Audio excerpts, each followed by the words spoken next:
Start to the new year in Utica extended into last night with a fatal shooting on the city's west side. A 15-year-old boy killed. News Channel 2's Ben Kinney spoke with Utica police about investigating the city's first homicide of the year. It is your top story tonight. It took only 6 days for the city of Utica to have their first shooting death of 2024. Sunday night, around 8 o'clock, police and fire were dispatched to the 1000 block of Warren Street.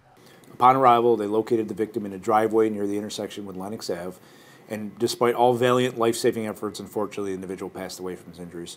The victim was just 15 years old. Curley says while the investigation is still in its early stage, officers have been able to determine some aspects of the shooting. At this point through the investigation, it appears that an individual shooting out of a vehicle may be involved in this thing, but it's very early on. We're still looking for any kind of witnesses that can help us extrapolate exactly what's going on. Certainly, part of the investigation will be to determine any kind of nexus involving the suspect. Sunday evening shooting marks the third incident of shots fired in the span of a week in the city.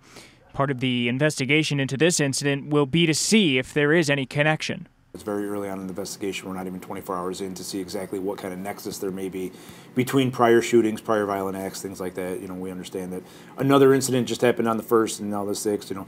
Anything we can do with our partners in law enforcement to reduce gun violence in the city, specifically and more importantly with youth gun violence, we're certainly going to take a very hard look at in 2024. The scene is a short distance away from Kernan Elementary School. Curley says there are no indications of any safety risks to the students. We have no indication that elementary school, or any school in fact, is going to be retaliation with respect to this or has anything to do with it. But we want to make sure that we partner with them and give the outreach services that each and every student needs. Utica police are still looking for information on this shooting. They ask that anyone with information call the Major Crimes Unit at 315-223-3556 or submit an anonymous tip through the Mohawk Valley Crime Stoppers. Reporting in West Utica, Ben Kinney, News Channel 2.